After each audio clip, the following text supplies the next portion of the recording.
Spectre Vision Radio.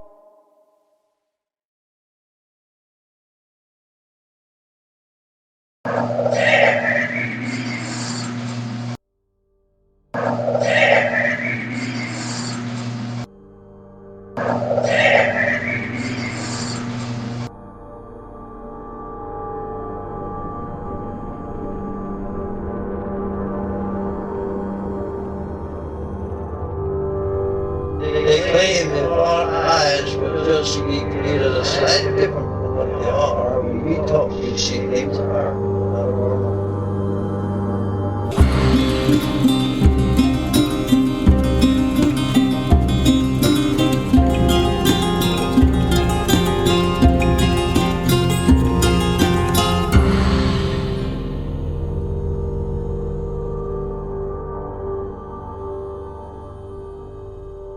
Welcome to Strange Familiars. How you doing tonight, Allison? Doing well. Can I say a little something? I would like to say hello to our friend Karen, who told me that she listens, and I haven't seen her in forever, and I miss her. And I just wanted to say hi, Karen. Hi, Karen. Karen with a C, Karen? Yep, Karen with a C, Karen. One of my favorite people to sing with. The songs we recorded together with Stone Breath are some of my favorites. And she is an amazing artist and did the cover of... She's one of the rare people that you allowed to have any creative control over here. Not control. It's just she did this wonderful painting that was really a celebration of a fever dream you had. This album. Anyway, yeah. Anyway, yes, she's done a Stone Breath album cover. Anyway, hey Karen, you threw me off. Now I had a in my head I have to do this, and this, and now. It's all gone. It's all gone. The show's over, folks. We're done. John and I will be at Harrisburg Comic and Pop Con this Saturday and Sunday, August 23rd and 24th. Come on out and see us. John from Riverbend Comics. He will be selling lots and lots of comics. I will be selling and signing my books and art prints. And again, depending on my mood, I might do some drawing while I'm there. Some live drawing. So we'll see. Stop by and see us. It's at the Giant Expo Hall at the Farm Show Complex in Harrisburg. Again, that's Saturday and Sunday, August 23rd and 24th, the Harrisburg Comic and Pop Con. Hope to see you there. Speaking of comics, High Strangeness is a comic book series from Spectrovision and Oni Press. It is about high strangeness, about paranormal, about things we talk about on this show. I did a cover for number 2. So number 1 is coming out in October. Number 2, I believe, is coming out in November. Mine is the alternate cover, so it's cover B, and it's a big screaming Bigfoot. You should get the whole series because it's going to be cool. But make sure to order my cover. I don't get any, what do you call it? Royalties? I don't get any royalties or anything. I don't get any extra money if people buy my cover. But I do want to be considered for being a cover artist in the future. And if Oni Press sees that my cover is selling well, I may get more offers to do comic covers in the future, which is kind of like dream job for me. So you can see my cover on Instagram and Facebook. I put it up there. Pretty happy with it. Jesse Hege did the coloring again. I did the ink. Again, it's High Strangeness Comics from Spectrovision and Oni Press. Number 1's coming in October. Number 2 is coming in November. And my cover is number 2, is on number 2. It's cover B. Look for the big screaming Bigfoot, the white-haired terrifier. All right. Chad also has an announcement, but it has to do with a giveaway. And it's a kind of a longer announcement. So stay tuned. After the interview, we'll announce Chad's upcoming appearance and a giveaway he's doing as well. All right, let's get into tonight's show. I was contacted some years ago by this fella who said his brother has a cabin up in Schuylkill County. And they were having repeat visits of Bigfoot to this cabin. Got my attention already. One visit would have been enough. He sent me pictures of strange footprints in the driveway, 3-toed tracks. He sent me some audio that was pretty eerie.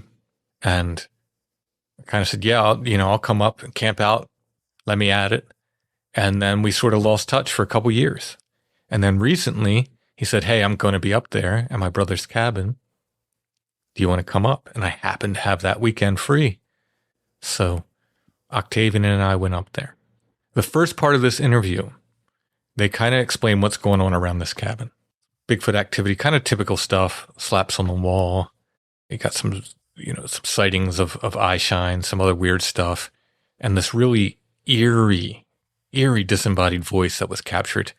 So he got a notification that his garage door was open one day and he can shut it remotely. Mm-hmm. He lives in another state, the brother that owns the house, and he can close it remotely. And as he closed it, after it closes, he hears on the Ring camera, whatever it is, whatever security system, this weird voice.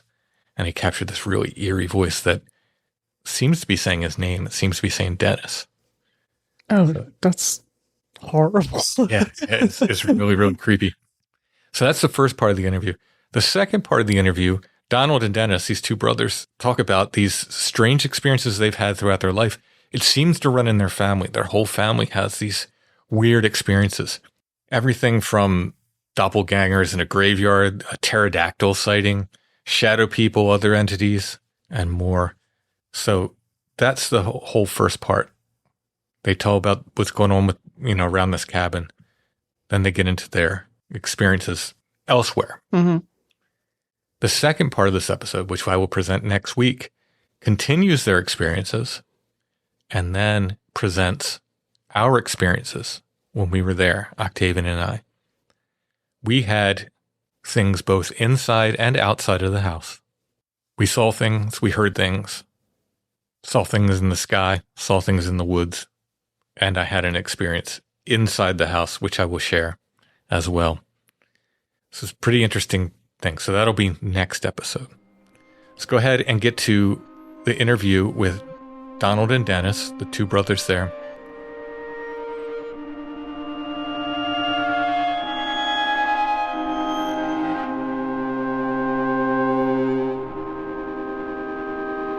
We're here with Donald and Dennis in a cabin off the Appalachian Trail in what part of Pennsylvania is this? Schuylkill County. Okay, so not far from Pottsville's the biggest, closest thing. Okay, so what has been happening here? You said this has been going on for years. I know a little bit, but I'd rather get the stories from you. So we bought the house about 10 years ago, and there's tons of wildlife. Obviously, we're 15 acres, get deer and turkey and fox and a lot of black bear. Mm-hmm. So there's always something going on. Like the first sign that we noticed something peculiar was we had two dogs at the time, and my wife and I were coming home one night from out eating or something, and the dogs were with us, and we were walking. Actually, it was just one of the dogs. The other one had already passed, and we're walking her black lab out in the driveway, and my wife looks to me and really seriously, we need to get inside. I'm like, what? We need to get inside now. I'm like, she pointed down to the ground, and there was a giant footprint in the pavement right out here. Are those the ones in the photos? Wow. Yeah.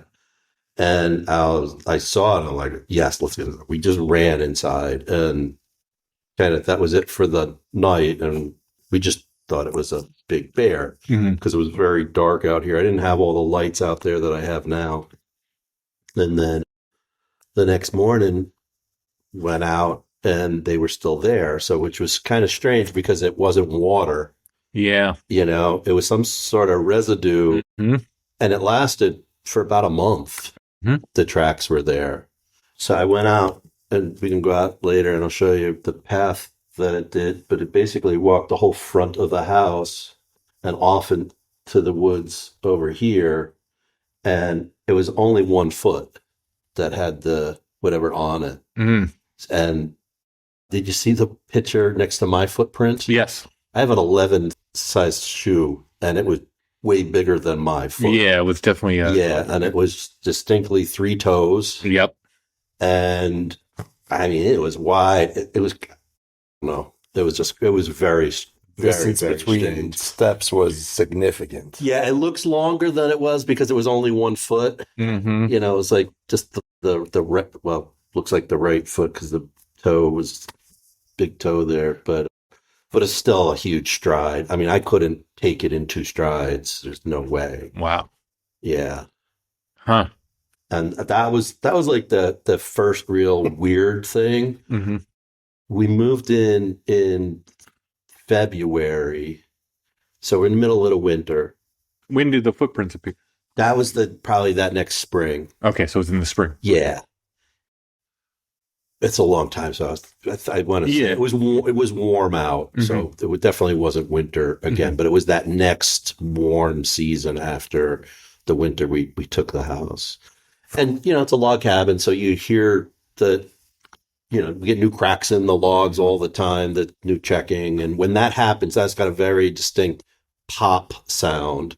And it usually happens during the winter when the logs are, they're a little wet and then they're drying. And when one pops, like the whole house, it sounds like a snap, But we get this thing that happens, I don't know, a couple times a year, maybe. And it's always happens, always in the same place. It's always on that side of the house. And it sounds like a buffalo running into the side of the house. That's the best way I can describe it. It's not like I've talked to people and they're like, oh, no, it's just a checking. And I'm like, I know what checking is. It's got a very distinct sound. This is something slamming into the side of the house. It always feels like it's between the kitchen window and the bathroom window, or the bathroom window and the bedroom window, but it's right there. And the house, the property kind of slopes up on that side, so it's like at ground level. So something could easily come over there, and where here it's up the whole floor, right? Because of the grading. Again, it just sounds like some huge, massive thing slamming into the side of the house. And the first time it happened, it's always at night. It's always when we're just kind of chilling out. And I'm like, I'm going to go out there tomorrow. There's going to be a huge disturbance, I mean, it shakes the whole house. And there's nothing. There's nothing. The bushes aren't disturbed. They're not there anymore, but there was old bushes on the side. No disturbance at all. I'm like, how could something hit the side of the house like that? And it happens 2 or 3 times a year. Ever since we're here. Oh, yeah. It's always, well, I mean, I guess it could happen when we're not here. Yeah. So it's just for the listeners, this isn't your primary residence. This is sort of or is it? It's not anymore. Yeah, okay. When we first took the house, it was. Okay. Yeah, for about a year. Okay, so you did live here full time? Yeah, full time for about a year. All right. Footprints, not always, but often, and the handprints, there's like an oily substance it leaves behind, and they don't go away. Yeah, it stayed for a long time. It was a black viscous. By the pictures, it's when you look at it like in person, it wasn't like I could like scrape it up or like get it on my hand, and I tried. It was like it almost changed the blacktop. Yeah, Oh, yeah. That's the best way I can kind of describe it. Place in Indiana we go to, there's a handprint on the side of their house. And it's been there for 6 months now. Yeah. It was there. It's been there for 2 visits. The last visit I went, I was like, is that handprint still there? Like, go look. I'm like, it was still there. Yeah. It was crazy. Yeah. It's whatever it is. I don't know what that is. It's like some kind of oily stuff they leave behind. Yeah. I'm guessing if it was a different material or if it was not rained on constantly or something, it might even lasted longer, because I've heard stories. Yeah. One guy had one in his garage. And he said the footprint was there for like years. Like it just didn't go away. Like it walked into his garage. So yeah, that absolutely tracks. It's so weird. I don't know what that is. Crazy. And why just on 1 foot? That 1 foot? Yeah. Yeah. That is odd. Yeah. That's really odd. I clocked the 3 toes in that photo. I was like, oh, that's very, very interesting. I've heard you talk about it before, and I knew that would pique your interest. Oh yeah, so for sure. I sent that out to you, I think it was a year or 2 ago. Yeah. So what happened with the garage door then? Yeah, so that's really strange. And when was that? Was that somewhat recently? That was just like 2-3 weeks ago, if that. Wow.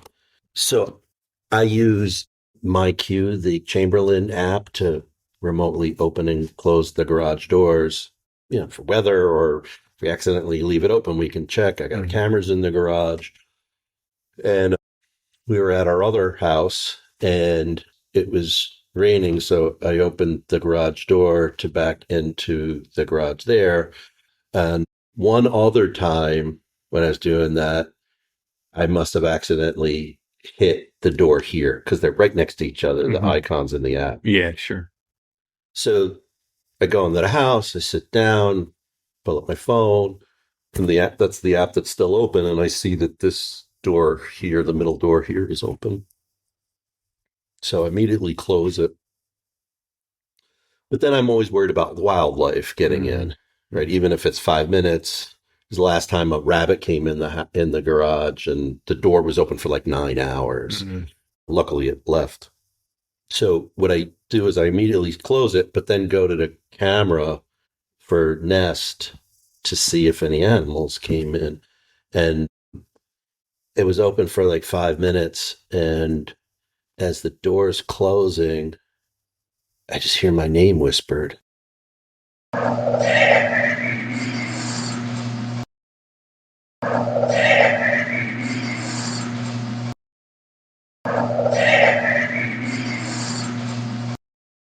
It just said, Is that what you're getting from that? yeah. Okay. Yeah, we got it. My sister, myself, and my wife and son. All My heard wife, his my name. daughter, Okay. and everybody I've showed it to. Yeah, I'll listen to it with that in mind. Cause I listened to it, I was like, that is creepy, but I wasn't really clocking.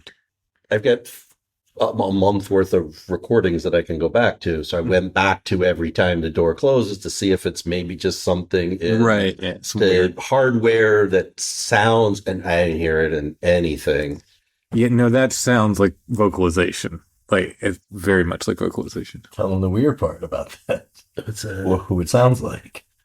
oh, my sister thought it sounded like me. It sounds like him. I mean, you know. But it was really strange. I mean, I thought it did a little it too. jumped out at me when it happened. It was really strange. And there's nobody around. I mean, you guys drove up. I mean, I have a landscaper that maintains the lawn, but they weren't anywhere near here. There was nobody here that day.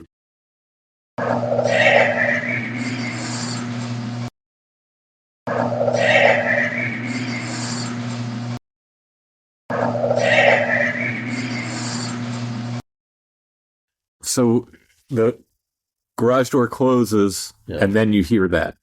I hear it in like the last third of the Okay. closing. Okay. So the door was moving. So that's why I thought maybe it was mechanical. Right, sure. And then I was like, okay, well, it's there on the Nest app. It's not there any other times the door has closed. Mm-hmm. And then I was like, okay, well, let me download it. Maybe it's an artifact of Nest. Who knows, right? So I downloaded it thinking it's not going to be on the recording, but it was on the recording. Wow. Yeah. And then I have a YouTube channel, so I do some audio remixing and video, editing. So I ran it through Adobe Audition to try to take out some of the background noise, just to see if it picks up the levels at a human voice, and everything else kind of went away, and it was clearly there. When you were around here, or even lately, are there times when maybe your wife or somebody would call your name, when like outside would call for you or anything like that? Yeah, if we're all here, for like the weekend or week, I'm doing something outside, maybe. Mm-hmm. But I wasn't home. We weren't here. We were. Yeah. No. I'm just again thinking of other cases, and there's been cases where whatever these things are, Yeah. from the woods have learned people's names and their pets' names and everything else, and they speak them. Oh yeah. I wouldn't.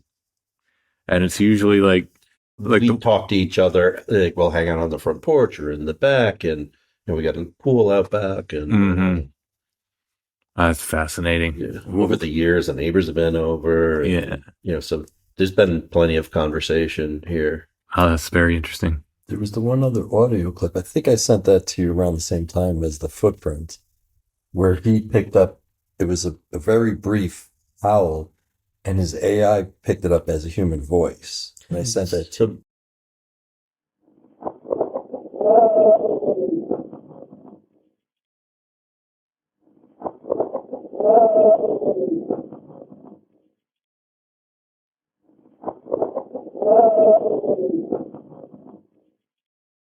Yeah, so Nest tries to tell you what it is. Okay. Whether it's a sound of a vehicle or an animal or Mhm. something.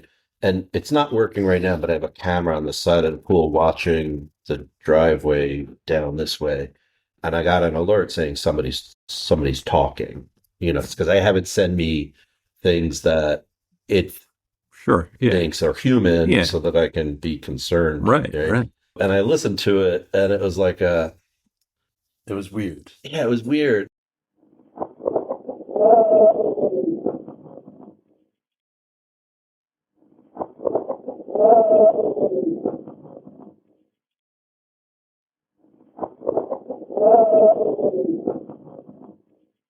That was really strange. I hear all kinds of things that I've become numb to over the years here. When that garage door closed, would there be any cameras outside that?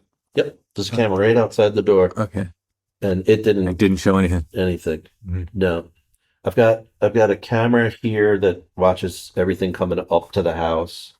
I've got the camera in the garage if anybody were to come here. There's one over the refrigerator to capture. It's all off right now, but to Yeah. capture the main living area.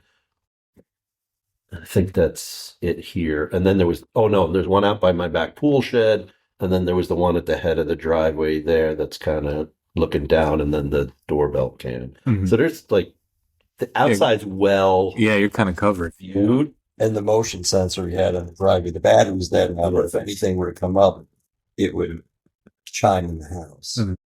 But nothing like it was the only thing. I checked all the cameras for that specific timestamp.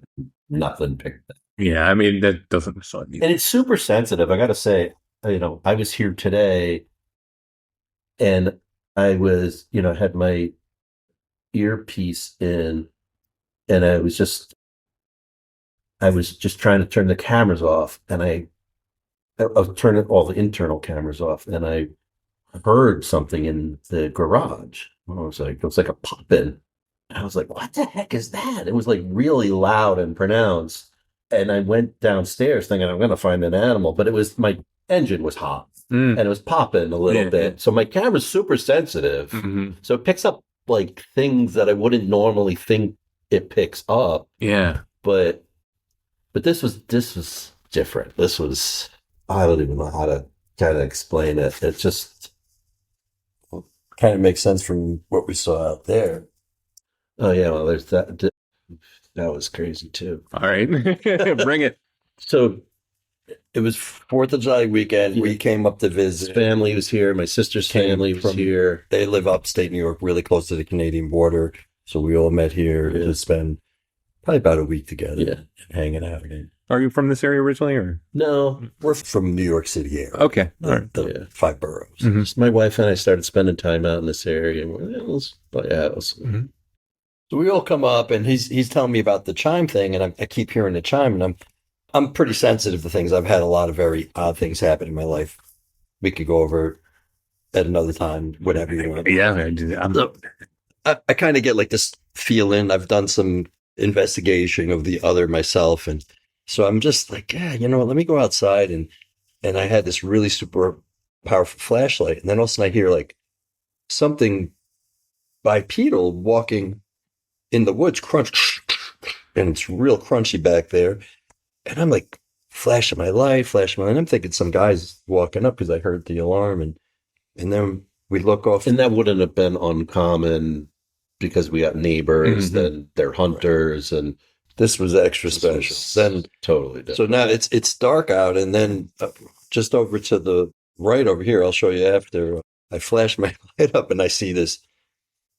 I see eyes, this big, giant amber eyes that Wow. were massive, and You were out there by yourself. I was out there and then they blinked at me. Oh. And I was like, okay. And I just was like, I didn't get weirded out too much because I was kind of semi-expecting something that I wasn't, you know. And, But you hadn't experienced anything here at that point. that was my first the first experience, yeah. Other than just weird feelings. So I called out my brother-in-law. I said, hey, come on, take a look at this. And he's like, oh, yeah. And then he came out, and the ladies didn't want to come out. No, They were all there. No one would. So we ended up, my son Brendan came out. My son Christopher came out.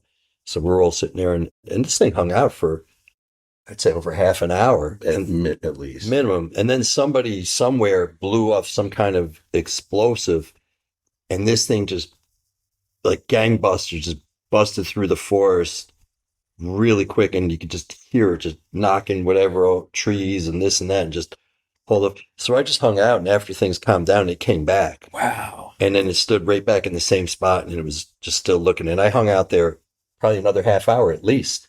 It could have been even closer to an hour. Wow. And the whole time just blink, blink, blink, blink. And I I was saw it. and I was talking to it. I was just saying, hey, you know, we mean you no harm. You know, we're not trying to, you know, get you out of here. You know, we're peaceful people, and just trying to be, you know, trying to put whatever it is at ease. Because I know sometimes these things, if you mark your scent too much, they don't like it. So It meant to let us know it was there. it was there. I think so. And it was big. Yeah. It was big, big. When we step outside, you'll see it's like 50 yards to the tree line, 70 yards to the tree line out here. And it was right inside the tree line. And it was high up. It was, Really high up. you know, at night, it's pitch black here, other than the stars and maybe the moon. And it was a dark night that night. Yeah.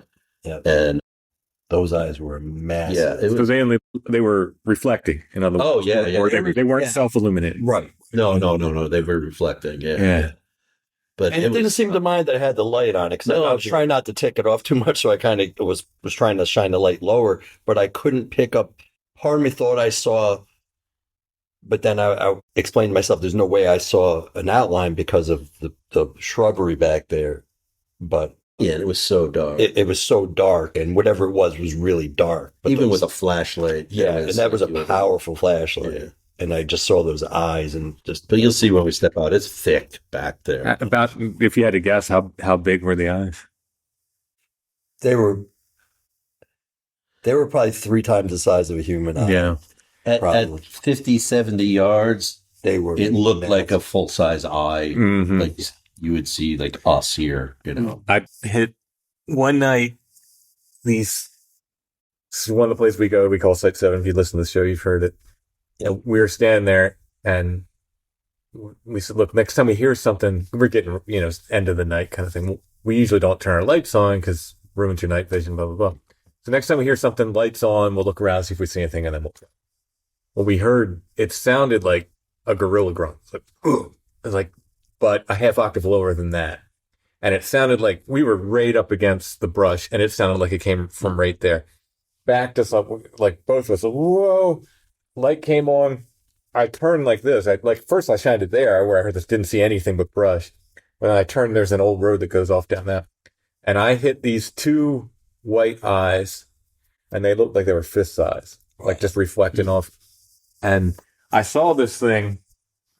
I'm dumbfounded because I hit this light, and it was, I don't know, 20 yards away, something like that. I hit it. It goes like that. And I see it turn because, like you can see the reflection go away. And my buddy James was like, James, look. He was like, oh, you should have seen it. And right as I said that, he was looking at it.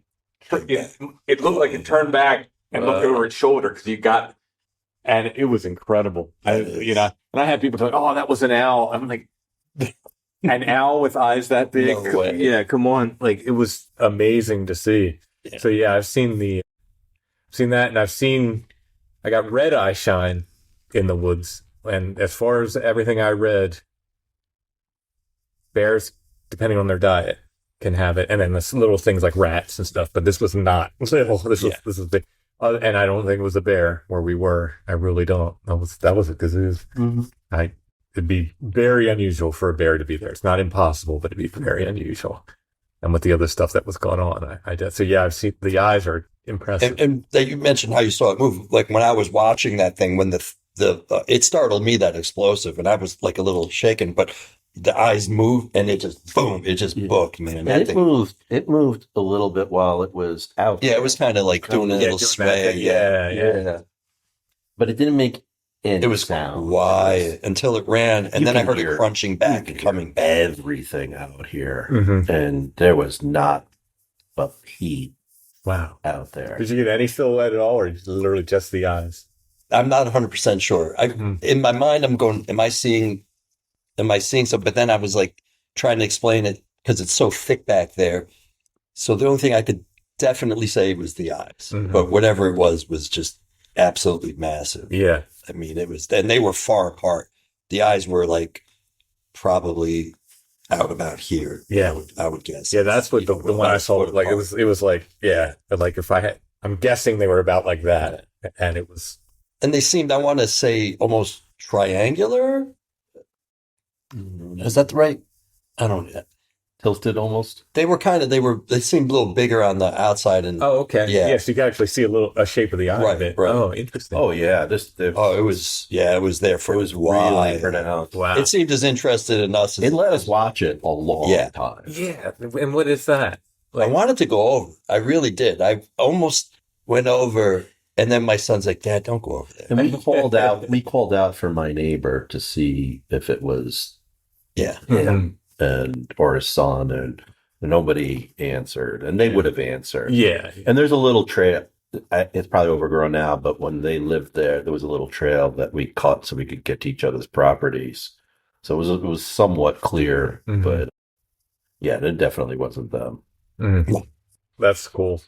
One of my favorite things I've seen was that, I mean, just because it was so neat and you could see its head turning and it was And it was just fascinating that it let us watch it. right. And then there's There another. was no doubt it was letting us do it. When the boys were in the pool, I was taking pictures of my son Brendan. And this is probably around.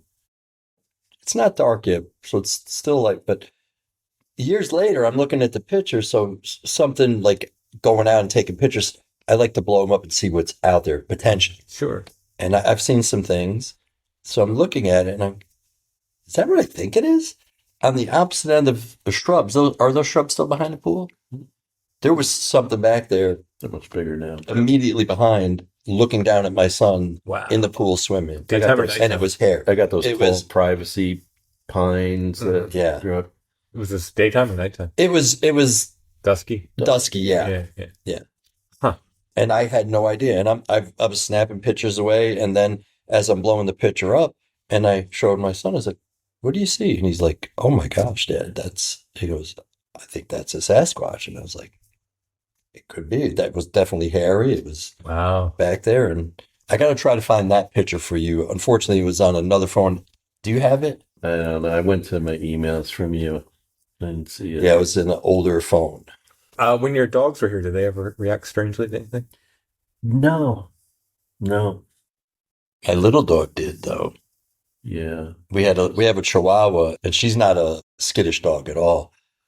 And then she would follow us. She would never run far. But then towards the end, it was after that, she didn't want to stay here anymore. So every time we go, she'd run right to the car and wait. She wanted to leave. Wow. She just sat by the car waiting for us to get in and take her. Interesting. Yeah. But I will say, you're standing there doing the dishes at night and like all of a sudden a different feel comes over you. Mhm. You don't see anything. Even up out of that window up there, when we stayed up there, you kind of felt like, because up the hill, you could see right in through the loft. Mhm. Everything's open. Hmm. It's, So how many years has it been going on? You think? I mean, we've been here 10-ish years. Okay. So, yeah. And do you have periods where it seems more intense and then it lets up, or is it just random? I think the more we're here, the more it happens. I don't know if it, I can tell whether it happens when we're not here. Right. But I mean, I think, whatever they are, right? Yeah. I think they are interested in people and maybe in the same way we're interested in them. I don't know. I mean, it's like you see a bear. I've seen plenty of bear, in my driveway. You see deer, you see all kinds of animals around here, and they look at you and then they're Mhm. gone, And we don't hunt or do anything. Any animals that are around here know that this is a sanctuary. They will not be bothered here. But it's different with these other situations. It's like, it's not just them looking at us and saying, human, I'm off. Feels like a presence. It feels like a consciousness kind of engage. I don't know. I don't know how to explain it properly, but it feels more than just a quick, I see you and I'm out of here. What are you doing on my property? You know, Right. This feels like again, like you're doing dishes and I feel something out there. I don't see anything, but I feel something. And that's how all these experience, and nothing bad. I wouldn't say benevolent. I wouldn't say, bad. It's just there, and I don't feel like there's an agenda or any, it's just a presence. That's like the best way I can explain it. Yeah. It's always been weird to me how, when you see a bear in the woods, as long as it's not a violent encounter, it walks away, you walk away. You still go into the woods, to go hiking and stuff. Right. The amount of people who see these things and then say, I will never go into the woods again. Right. That's not a normal thing. Right. We wouldn't be talking about this if you just had bears. Right. Right. Yeah. I fought a rabid raccoon in the woods, and it made me, I was nervous for a little while, but I still went hiking. In this area too. Yeah. I would hear, what's that? Until I get back into the rhythm of things. But it didn't keep me out of the woods, And the same thing with violent encounters with bears, with coyotes, whatever, doesn't keep me out of the woods. But these hunters that I talk to, and they're like, I would never go in the woods again. Right. And then usually they just saw something or something about it. I don't know. Part of me thinks that a lot of times these are the people that are real hard skeptics before it happens. And their whole world is blown apart when they see something like this. And it's just like, exactly. I don't know. We've been experiencing weird things for Our whole life. ever. Our whole life. Yeah. Like he said, there's just It goes back to stories. childhood. Oh, yeah? Early childhood, yeah. And like our whole family.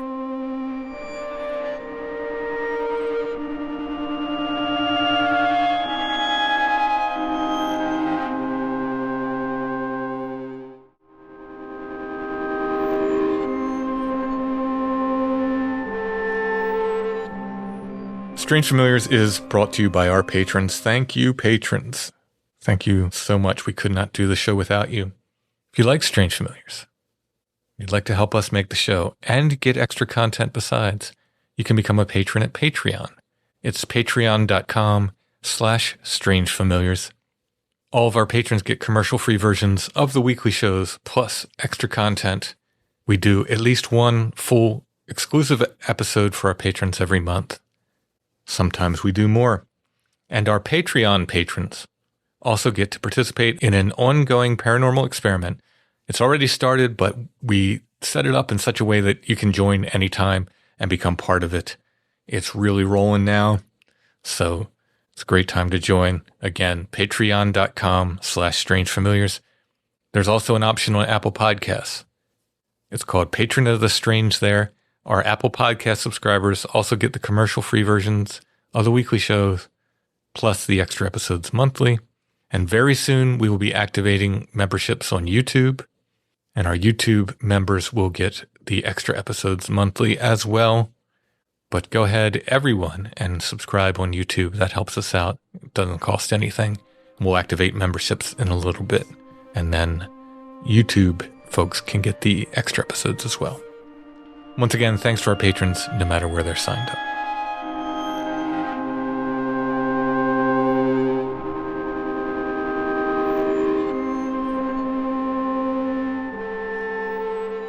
You said you had this growing up. What kind of stuff then? Ghost stuff, or was it? You name it. Really? I can tell you one great story. I love telling this story, and I told my daughter recently. We have two cousins that are roughly, one's my age and the other's, I think he's a year older than you. And they live in upstate New York near where my sister currently lives. And that was maybe 8, 9, roughly, like my daughter's age now. And there's a beautiful cemetery there. Absolutely stunning cemetery. And my aunt whenever we would come, would take us up there, and we'd just kind of play around in a giant tower. You can go up and see the whole like landscape of the area. So there were 4 of us, and we split up, and we were basically playing hide and seek. Mhm. And Donald and our older cousin were one team, and myself and my cousin that was my age was the other team, and they were going to hide first. So we let them go hide, gave them, I don't know, a few minutes to go hide. And we were looking around, and there's plenty of places to hide. It's a cemetery. We thought we saw them. We saw 2 kids, their age, down a hill. And the cemetery is really interesting. It's like tiered. Mhm. And we were up maybe a tier or 2. And so you could really see well. And there were 2 kids that looked just like them jump behind a gravestone. And we were like, we got them. And we ran over there, never taking our eyes off of it. And it was like a big double wide. And there's nothing there. Wow. And there's nowhere to go. Right. And we weren't anywhere. They were a completely different direction. Mhm. I remember that. Nowhere could they go. There's just a field on the other side of, this was like on the outer edge of the graveyard of the cemetery. Yeah. That was really freaky. Oh, and there was the pterodactyl. Yeah. Oh, I yeah. saw a pterodactyl as a kid. Really? No joke. We were my grandfather used to own An apple. a bunch of apple orchards, Okay. and there was like a Same rough area. creek that went down. It was probably about 8 foot below grade, and we used to go out there My and dad would take a shooting we were rifle. like 22, and we would like just plink a bunch of cans and stuff. Yeah. And all of a sudden, we all look over to the left, and there's a pterodactyl. Flying. I mean, it couldn't have been. What would you say the closest it got to us? 30 feet, 40 feet. Yeah, maybe. Wow. It It was was super close. close. It was basically. It had the crested head. Looked like the drawings and books. Yeah, it's exactly like that. It was like, maybe if you look at the peak of my roof up there, that's as far as it was away from Wow. us. It was, and it just And it just And then just swooped disappeared down into over the- trees. it was nuts. And we didn't talk about it for years. And there was probably a good 6 or 7, and then my oldest brother was going to shoot it with the 22, and then people were like, "Don't shoot it! Don't shoot it!" Yeah, we didn't probably talk about it for 40 years. Yeah. And I told my wife about it. I told my daughter, and I was like, "No, that wasn't a pterodactyl." And I'm like, "I'm telling you, I saw a pterodactyl. I know what I saw." And it's like, never had the thought changed in my mind. And then we were talking one day. I'm like, "Do you remember when we were on Grandpa's apple orchard?" And he just said, "And we saw the pterodactyl." Wow. And it was probably 40 Yeah, years easy. since we. Easy. And that, oddly enough, there's a state trooper in that same area who saw a pterodactyl. Yeah, I did some research, and apparently There's been multiple sightings up there's there. been sightings over the See, years. I mean, Not common, It but does happen. Yeah, I think I got one when I write my first book up around Harrisburg. There was one, or Pinchot Park, I think, up around there. It does happen. this was right around Lake Ontario in the Okay. New York Yeah. area. Wow. It's crazy. Definitely very freaky. Yeah. Did it? I mean, it's so hard to tell how big things are, but like roughly, like I don't know. I mean, it was really close, and I wouldn't say it was like gigantic. I can't say it had like a 30, I'd say maybe as wingtip to wide as wingtip. that couch or better. Oh, the wingtips? Wingtip Yeah. to wingtip when it was out? I'd say probably 14, 15 foot, okay. It was, but you saw the crest. Yeah. And it was pretty low. And then the back legs were hanging down. I'm trying to remember that. That was really weird. They were kind of hanging back as it was flying. And we probably had a good 10-second look at this thing. oh yeah, Yeah, I'd love to see that. That is so cool. And it just quietly glided off, and It then was looking around and stuff. And I just remember seeing that crest. I remember it was really shocking. It was. But we weren't scared though. That was the weird No, thing. we were No one kids. was even scared. Yeah. Wow. Yeah. I think the And that adults was- were a little nervous. I don't know. I don't know how. They were trying to convince us it was other things. Mm-hmm. They're like, "Oh, it's this, it's that," and I'm like, "No, it isn't." And then most of the kids that were there all agree that that's what we saw. Mm-hmm. Yeah. Wow. Yeah. Oh, that's so cool. That is so cool. I'd love to see that. Is it a time slip? You know what I mean? Are you looking through some weird lens to another Yeah. time or? Now as an adult, now hearing about that and hearing other people, I think that's a possibility. Yeah, I mean, like who knows? But it's just like so fascinating. Like in no way do I believe there's a breeding population of pterodactyls Right. out there. You know what I mean? So something weird Something happened. But Right. Yeah. Yeah. What it is, who knows? So Yeah, it wouldn't surprise me if these anomalies, for lack of a better phrase, all have some sort of relation Mhm. or causality. I don't know. Yeah, sort of like time slips and stuff like that. Wow. But they all feel like they were meant to happen, Mm-hmm. you know? Yeah. That seems to be the consistent. In that same town, actually a very similar timeline, we were at my one uncle's house with the two sons that were our age. And all the adults back then, this is the whole boomer crowd, they were all out, tossing back beverages. So they were all out. They leave all the kids in one house, Right. go do whatever they're going to do for the night. And then someone had broken out of the jail, which was about a mile away. So they were called to the house and said, hey, make sure the doors are locked. Someone broke out of the jail. And I went and I looked out this window, and it was a door that had three windows in a staggered pattern. There were rectangular panes of glass. One was high, the next one was a little bit lower, and the other. And I looked out and I saw this guy, and he was looking up the road, and then he just turned around and looked at me, and it freaked me out so bad. I literally jumped over the couch and pulled blankets over myself because I was terrified. But it wasn't a live human. It was bluish, like almost like ice blue color. And I think one of my cousins saw it too, because he got really freaked out. And then I think everybody got really freaked out. So we used to have a lot of weird stuff like that happen. Wow. When you say, I totally believe that, at least in many cases, that it's something like, it wants you to see it. I don't know how to phrase it. Once something happens, I think when you're open to one thing, you're open to all things. At least in my experience, because I've had such a variety of oddness happen that people, like, come on, they can't be. I think this, again, when I first started the podcast, I was kind of the same way. I was kind of resistant to have like multiple experiences on, because it's like, oh, people aren't going to believe it.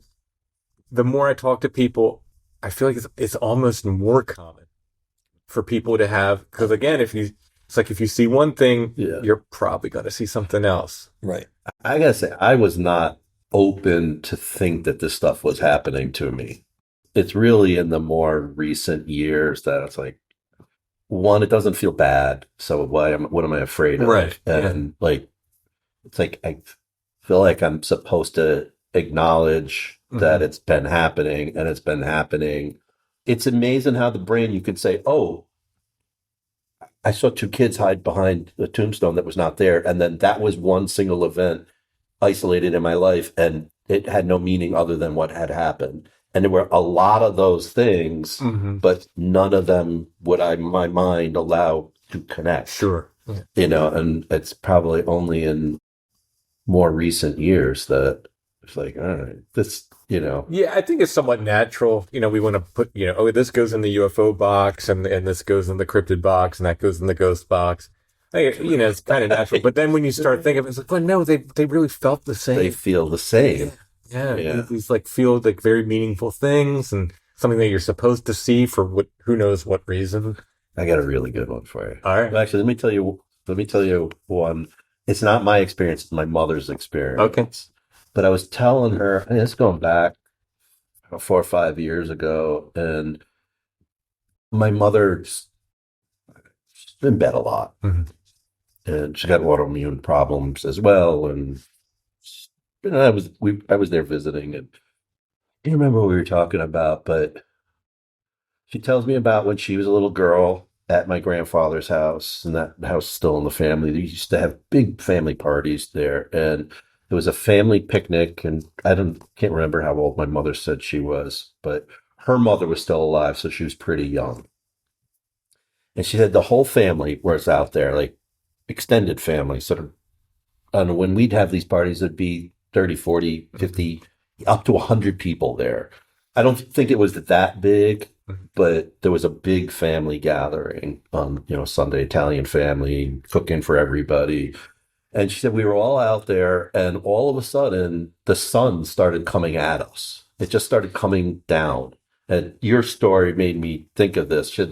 The ball that we thought was the sun just came down and stopped about 100 feet above us and just sat there for like 30 minutes and then just went away. And I'm like, why would you not tell us this story before? I'm in my late, or probably early 50s at that point, and I never heard this story before. That's like what happened in Fatima. Yes. Yeah, exactly.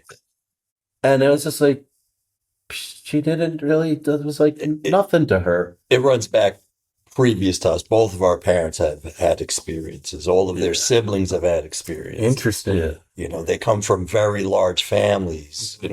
My dad's traditional Irish, where, the Irish twins every 10 months, you pop a kid out. My mom was Italian. It was the same with two sets of twins. My two sets of twins in dad's family too. So two sets of twins. Both 8 kids, both 2 sets of twins. Wow. So there's a lot of experiences in that.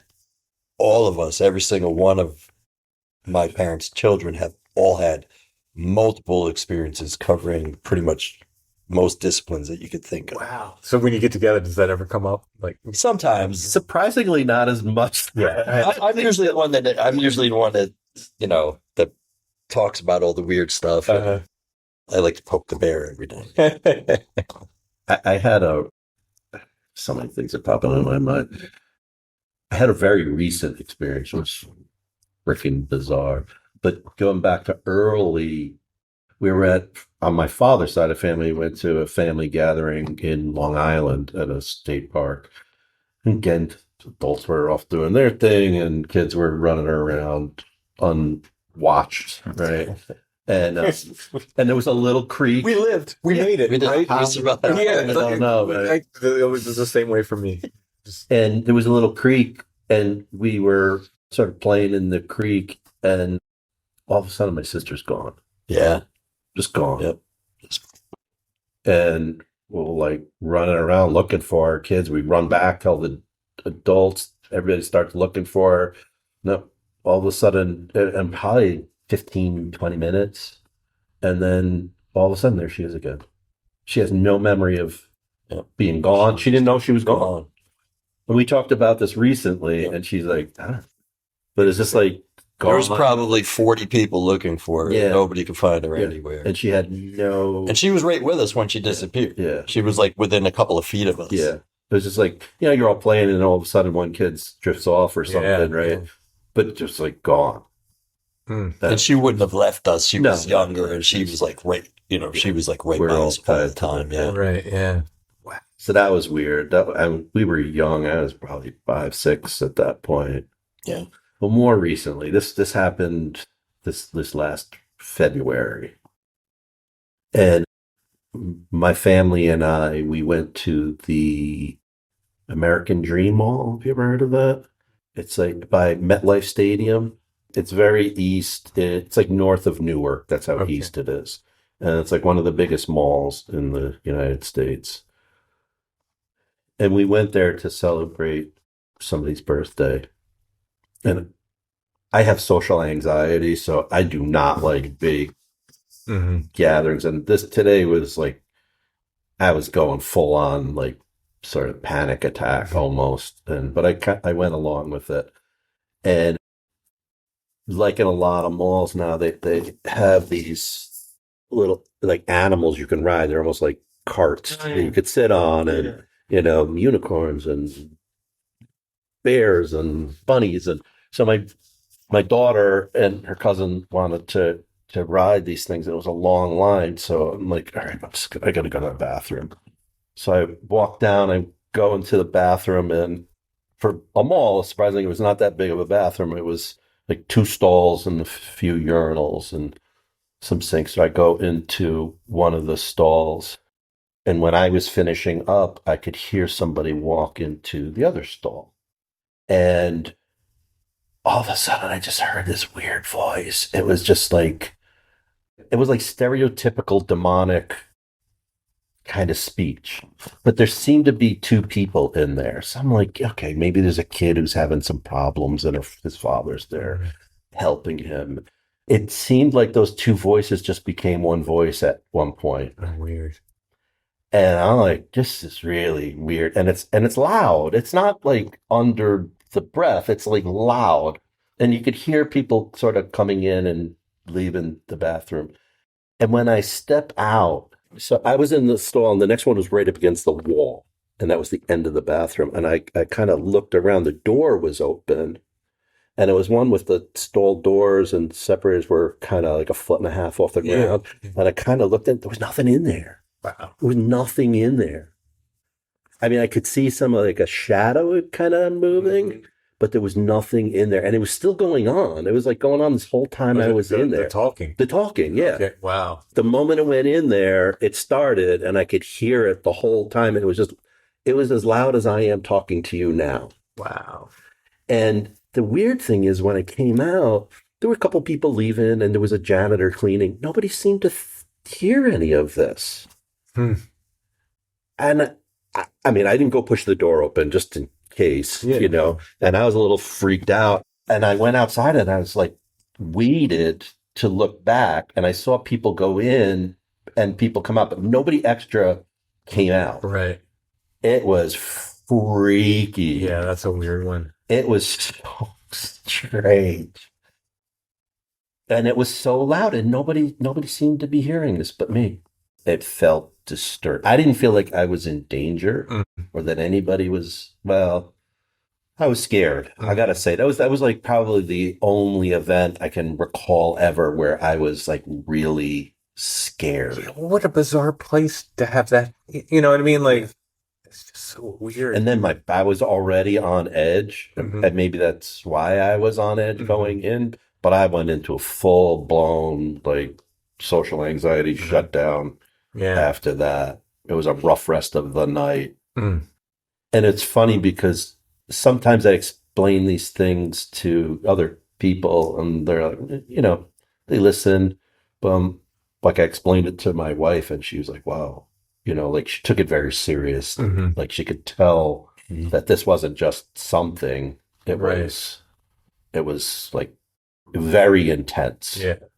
Yeah. So. I think, not seeing anyone back there, not seeing anybody under the stall. And you said there's like a shadow movement. That is all. I mean, the whole thing's disturbing, but that's like, you know, kind of chills up the spine, kind of. Yeah. And then it's like, I can't believe nobody's hearing this. Or if they're not hearing, like I was visibly shaken. I could tell I was visibly shaken.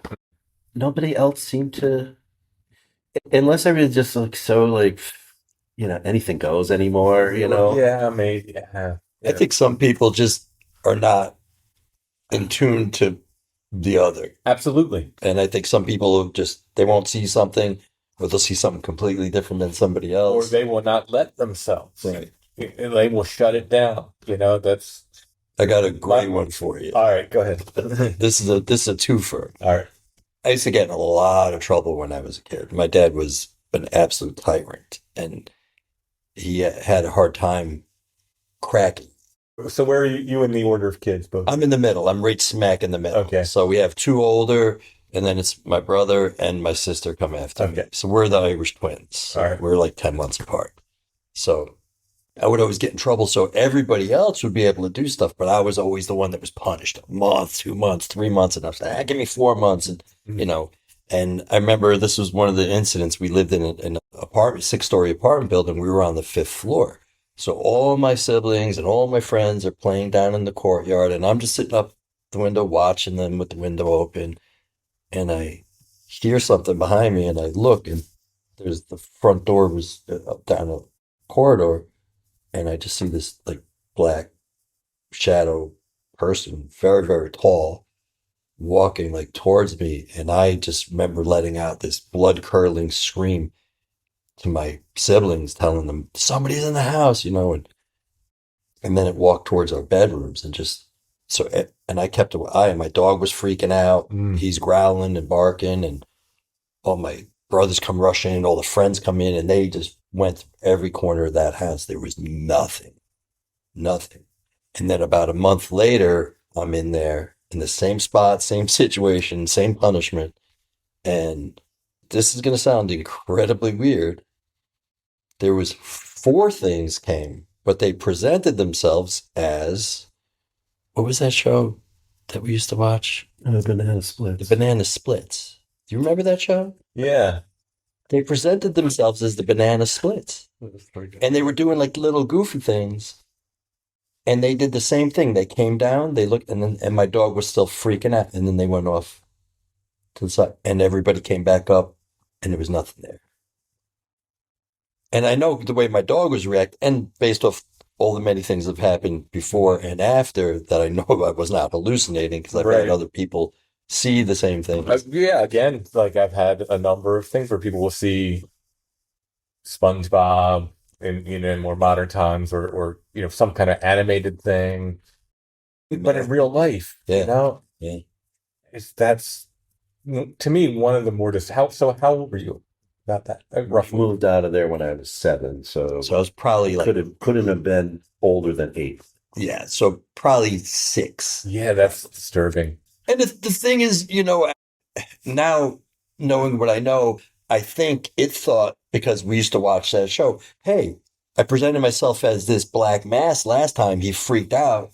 They loved the show. Right. So, we're coming in, doing the little dance, and I'm just like, whoa, even more freaked out, because why do I got these 4 big freaks in my house right now? Wow. Yeah, that's crazy. Yeah.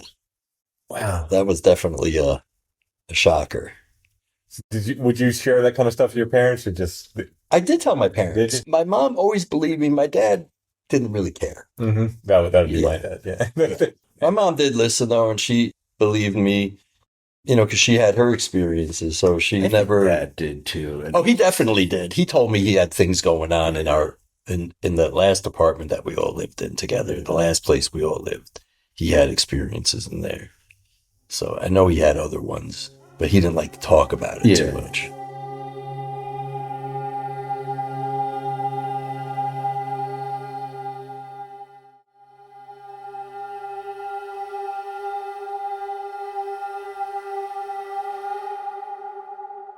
All right, Allison.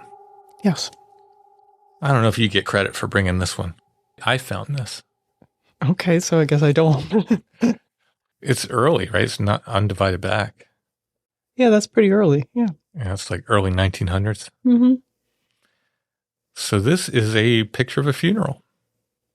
And it's really cool. I like that the people are blurry and the coffin is in focus. I mean, it is kind of the purpose of the picture, I think. Yeah, but it's kind of eerie. Mhm. This eerie, kind of ghostly feeling. So this is a real photo postcard. There are actually, you can't see anybody who's deceased in it. This is No, more of it's not a like postmortem. You just see the coffin. It's obviously in the cemetery. You can see all the old like Model A's or Model T's in the background too. Cold day. No leaves on the trees. Maybe it's too frozen to get them in the ground. Are those cars or are those carriages? Could be either. Yeah. In any case, I thought that was a really cool photo. That's a very cool photo. Little bit of morbidity here.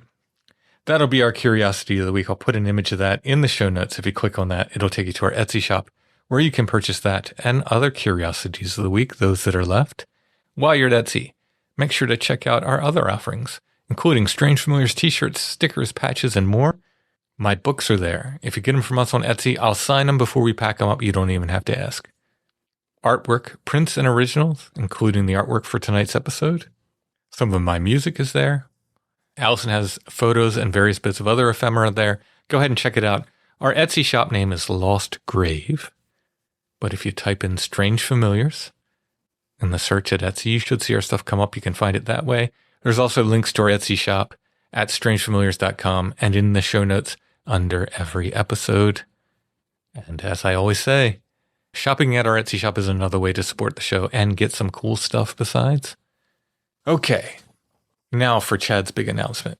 From September 4th through the 7th, Chad will be in Bluestone State Park in Hinton, West Virginia. Why, you ask? For the Gather Thing. It's where the modern world meets self-reliance and sustainable living. It's a family-friendly outdoor skills weekend that includes outdoor gear vendors, woodcraft and bushcraft, wilderness medical, blacksmithing, preparedness skills, family activities, camp cooking, firecraft, camp coffee challenge, a trade blanket, workshops, survival challenges, and I'm guessing more. You can meet expert instructors, you can attend hands-on workshops, you can enjoy on-site food and take part in special events, including a Saturday night trade and barter blanket. For more information, go to thegatherthing.com. That's thegatherthing.com. And Chad is giving away 2 tickets. The drawing is at noon on Saturday. So you have to find his Instagram, which is at @RuckRabbitOutdoors, all one word. Like it and comment on that. And I think you might have to tag some other people as well. He's got the instructions there on his Instagram. So once again, that's The Gather Thing, September 4th through the 7th at Bluestone State Park in Hinton, West Virginia. Chad will be there. I think he might be teaching a course there as well. He's definitely going to have stuff there that he's selling, some Ruck Rabbit stuff. What part of West Virginia is that? Why, that's in Hinton. What area? You don't know the whole geography of West Virginia. I do not. I would like to say that my one time in spending any amount of time in West Virginia, I just thought it was one of the most beautiful places. It was very beautiful. I liken it to sort of like those beautiful areas of Western Massachusetts that I love, and even this area. Like, yeah, I always say it's like Pennsylvania on steroids. It's like the hills are hillier, the mountains are mountainier, and the valleys are deeper, you know? So yeah, I like West Virginia as well. So yeah, make sure to check that out. And Chad will be doing the giveaway on Saturday. This coming Saturday. I believe so. Yes. All right. And make sure to tune in next week. Once again, we'll continue with this Schuylkill episode. Donald and Dennis are going to share some more of their experiences, and then we get into the on-site content. Saw something crazy in the woods. Really eerie, really weird. We'll explain it on that episode. And had a really weird experience inside the cabin as well. In the morning. Very strange. Kind of cool. I'll spill the dirt. Spill the dirt? Spill the beans. I'll dish the dirt. I'll dish the beans. I'll dish the dirt and beans. And then I'll spill them next week. Thanks for listening, everybody. We'll be back soon with more Strange Familiars.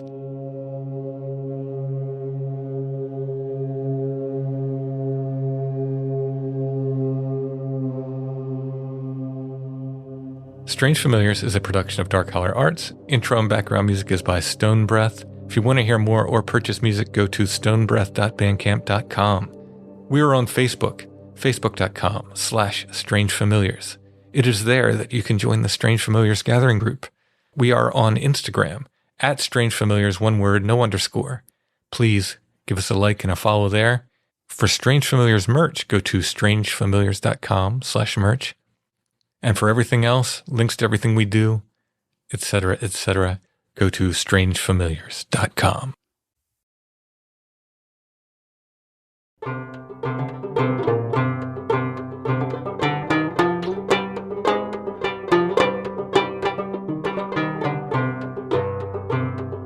Was by birth a lady fair, my father's chief and only heir. But when my good old father died, I was made a young knight's bride. And my love built me a bower bedecked with many a fragrant flower, a braver bower you ne'er did see than the one my true love built for me. Though I married to this knight, my mother did me deadly spite. 'Twas she sent thieves in the dark of the night to rob my bower and slay my knight. They couldn't do to me no harm, so they slew my babe in my arms. They left me not to wrap him in, but the bloody sheet that he lay in.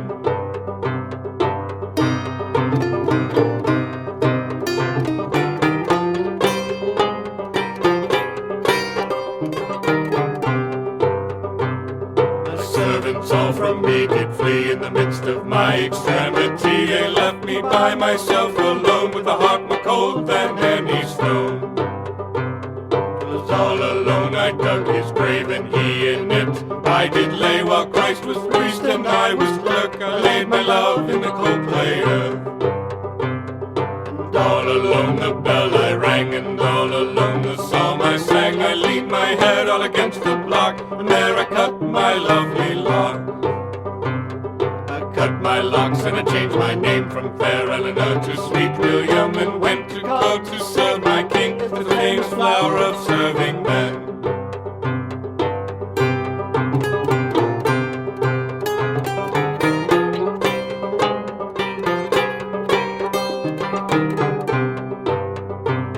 So well I served my lord the king, that he made me his chamberlain. He loved me as his son, the famous flower of serving men.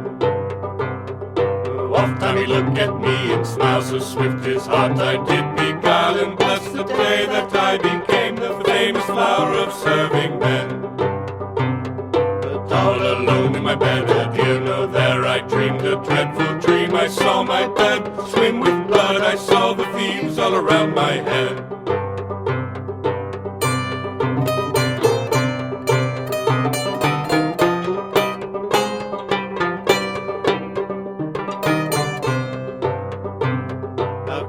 To the hunting gone, he's taken no lords, no gentlemen. He's left me there to guard his home, the famous flower of serving men. A king, he rode the wood all around, he stayed all day, but nothing found. And as he rode himself alone, it's there he saw the milk-white hind. Oh, the hind she broke, the hind she flew, the hind she trampled the brambles through. First she'd mount and then she'd sound, sometimes before, sometimes behind.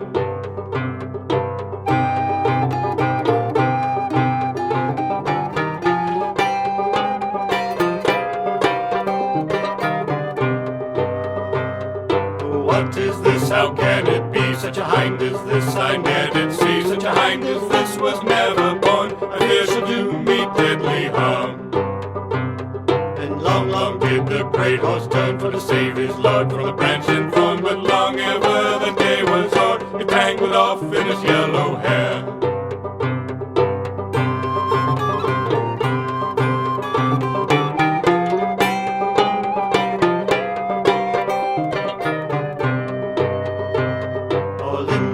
The hind drew nigh, the sun grew bright all in their eye. He sprang down his sword, he drew, she vanished there all from his view. And all around the grass was green, and all around the grave was seen. He sat himself all on the stone, great weariness it seized him on. Great silence hung from tree to sky, the wood grew still, the sun on fire. Through the woods the dove he came, and through the woods he made his moan. Dove, he sat down on the stone, so sweet he looked, so sweet he sang. Alas, the day my love became the famous flower of serving men. The bloody tears, they fell like rain, and still he sat and still he sang. Alas, the day my love became the famous flower of serving men. A king cried out, he wept full sore, he beat his breast and he tore his hair so loud, and to the dove he called, a pretty bird, come sing it plain.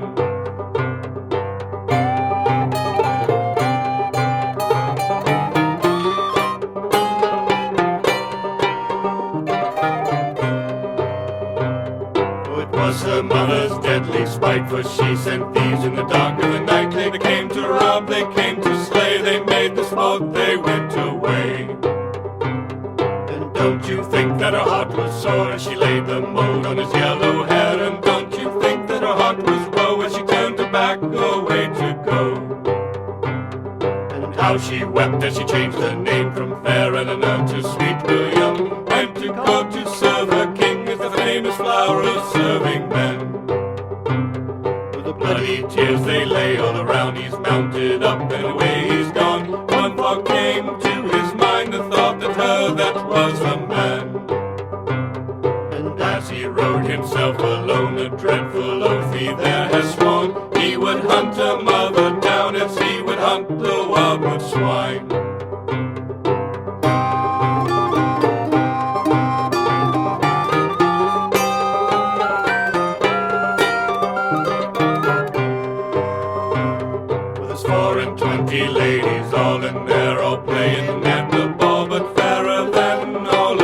is the famous flower of serving men.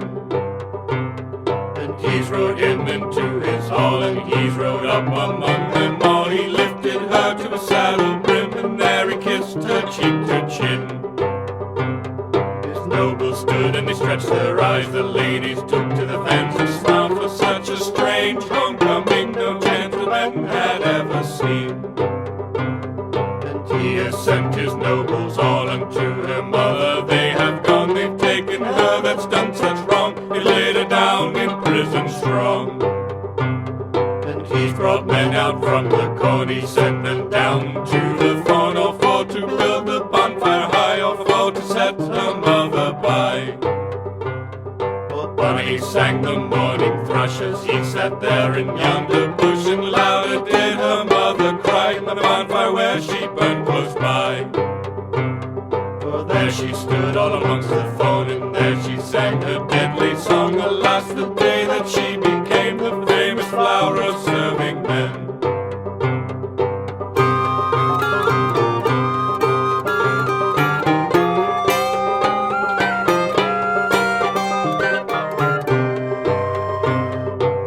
Took first all on her cheek, and then it took all on her chin. It spat and rang in her yellow hair, soon there was no life left in. And then for fear of any strife, he took sweet William for his wife. The like before was never seen, the servant man became a queen.